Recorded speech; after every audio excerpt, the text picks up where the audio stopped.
श्रुति और अर्जुन की शादी को 1 महीना हो चुका था। श्रुति के ससुराल में उसकी सास कौशल्या देवी थी और अर्जुन उनका इकलौता बेटा था। श्रुति दिखने में बहुत खूबसूरत थी और उसमें किसी तरह की कोई कमी नहीं थी। लेकिन शादी की 1 महीने बाद भी अर्जुन श्रुति के साथ नहीं रहता था। ना वो श्रुति से ज़्यादा बातें करता था और ना ही उसके कमरे में आता था। कुछ दिन तक तो श्रुति ने इस बारे में किसी से कुछ नहीं कहा, लेकिन जब 1 महीना होने के बाद भी अर्जुन एक रात भी उसके पास सोने के लिए नहीं आया तो श्रुति को अजीब लगने लगा और श्रुति ने अर्जुन से इस बारे में बात करना ज़रूरी समझा।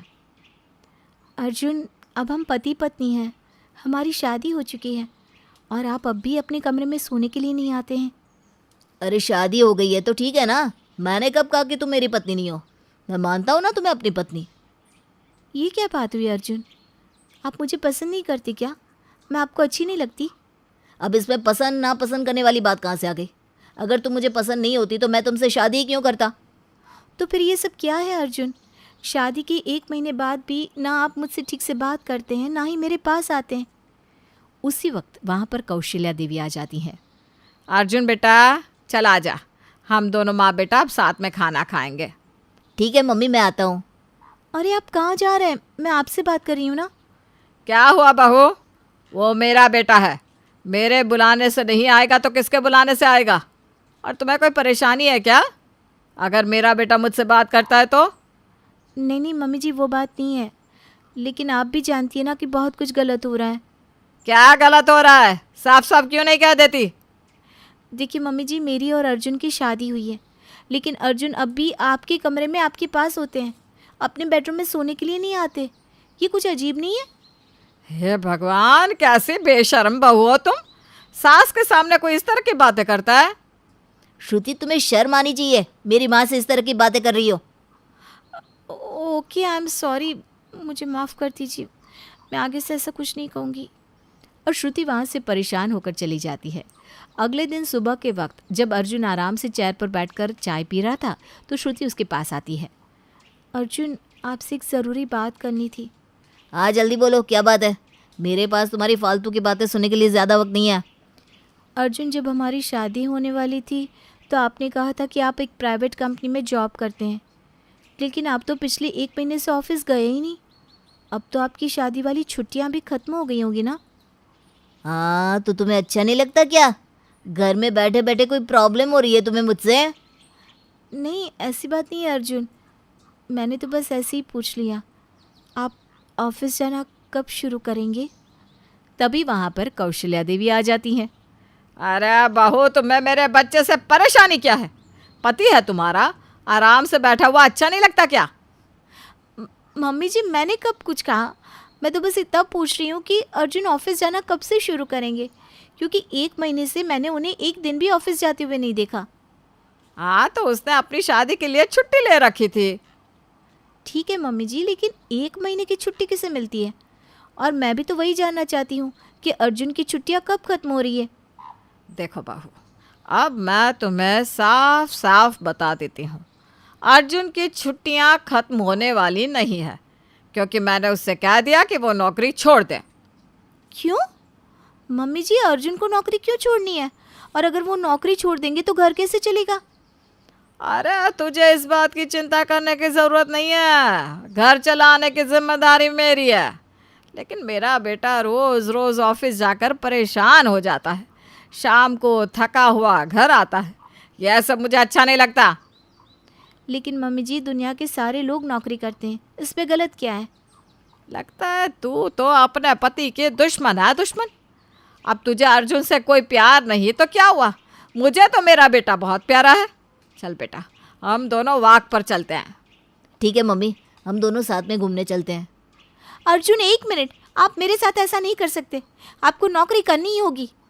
तुमने सुना नहीं मम्मी ने क्या कहा? मैं कोई नौकरी वोकरी नहीं करने वाला, मैं तो बस अपनी मम्मी के साथ रहूँगा, उनकी सेवा करूँगा।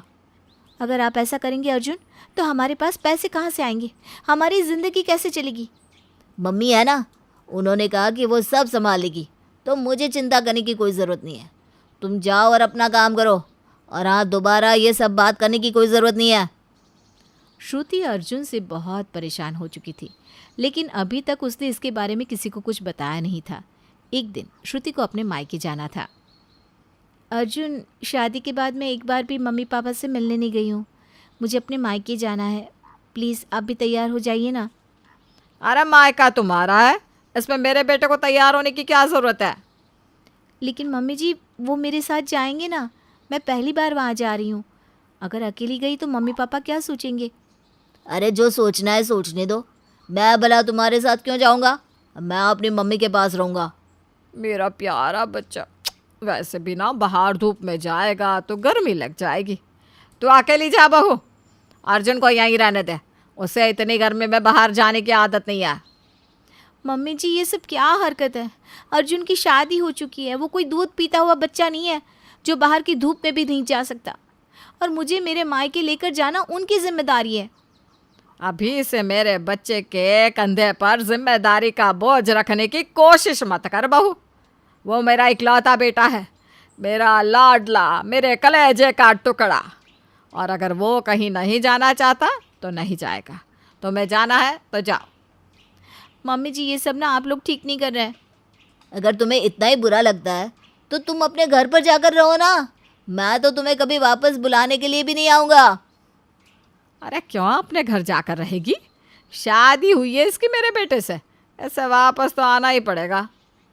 ठीक है मम्मी जी, मैं अकेले ही चली जाती हूँ और वापस भी आ जाऊँगी। लेकिन आप जो मेरे साथ कर रही हैं वो पूरी तरह से गलत है। और इस तरह से श्रुति अपने मायके पहुँच जाती है। मायके में श्रुति की मुलाकात अपनी सबसे पक्की सहेली से होती है। उसकी शादी भी कुछ दिन पहले ही हुई थी। श्रुति की सहेली अंजलि अपने पति अविनाश के साथ अपने मायके आई थी। श्रुति, कितनी सुंदर लग रही है तू। तेरी शादी में तो मैं आ ही नहीं पाई, लेकिन आज तुझसे मिलकर ना बहुत अच्छा लग रहा है। सुंदर तो तू भी लग रही है अंजलि। इनसे मिल, ये मेरे पति है अविनाश। अच्छा, तो ये भी तेरे साथ आए हैं? हाँ बिल्कुल, आना ही चाहिए ना। मैं भी तो पहली बार मायके आई हूँ तो अकेले कैसे आती। और जानती है, अविनाश ना मेरा बहुत ख्याल रखते हैं। तू बता, तेरा अर्जुन कैसा है? क्या बताऊँ यार, वैसे तो सब कुछ ठीक ही है। अविनाश वहाँ से चला जाता है। श्रुति और अंजलि दोनों बातें करने लगते हैं। क्या श्रुति अंजलि को अपने दिल की सारी बातें बता पाएगी? क्या श्रुति अपने पति अर्जुन को बदल पाएगी? कहानी के पहले भाग में आपने सुना कि श्रुति की शादी अर्जुन के साथ हो जाती है, लेकिन अर्जुन की माँ कौशल्या देवी अर्जुन को इस तरह से रखती है जैसे वो कोई छोटा बच्चा है और उसे नौकरी करने से भी मना कर देती है। इसकी वजह से श्रुति परेशान होती है। श्रुति अपने मायके जाती है जहाँ उसकी मुलाकात अपनी बचपन की सहेली अंजलि के साथ होती है। आइए देखते हैं इस कहानी का अगला भाग। अब मुझे बता, क्या परेशानी है? अरे क्या बताऊँ यार, शादी को 1 महीना हो गया है, लेकिन अर्जुन अभी भी अपनी माँ के कमरे में सोते हैं। यहाँ तक कि वो मुझसे ज़्यादा बात भी नहीं करते। ये तो क्या कह रही है? अर्जुन की माँ, मेरा मतलब तेरी सास ने कभी अर्जुन को ये बात नहीं समझाई कि अब उसे तेरे साथ भी रहना चाहिए? नहीं, वो तो जानबूझकर अपने बेटे को अपने पास रखती है और मुझे उससे दूर करने की कोशिश करती है। मेरे तो कुछ समझ में नहीं आ रहा। ये तो अच्छी बात नहीं है। वैसे तूने कभी अर्जुन को समझाने की कोशिश नहीं करी? अरे मैंने कई बार उससे बात करने की कोशिश की है, लेकिन वो मेरी कोई बात सुनने को ही तैयार नहीं है और ना ही मेरी जिम्मेदारी उठाने को तैयार है। लेकिन श्रुति, इस तरह की शादी ज़्यादा दिन टिकती नहीं है और तुझे भी अर्जुन के साथ नहीं रहना चाहिए।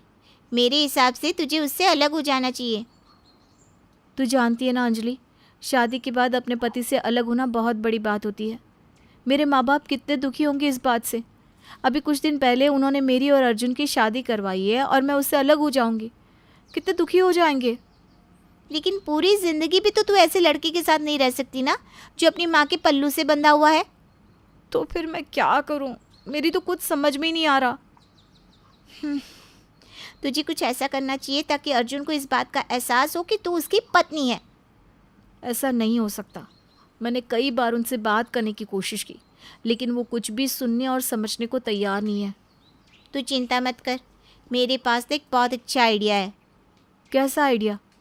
देख, तू अपने ससुराल जा और कुछ दिन झूठ मूठ के लिए अर्जुन को इस बात का एहसास दिला कि तेरी ज़िंदगी में कोई और भी है। किसी से भी फ़ोन पर बात करने का नाटक कर। लेकिन किसके साथ? मेरी ज़िंदगी में तो कोई भी नहीं है। देख, मैं अविनाश को इस बात के लिए तैयार करती हूँ।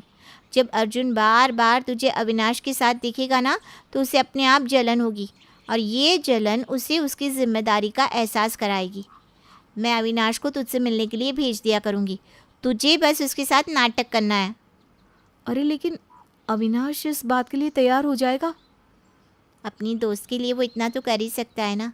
तू मेरी फ्रेंड है तो अविनाश की भी फ्रेंड ही है ना, चिंता मत कर।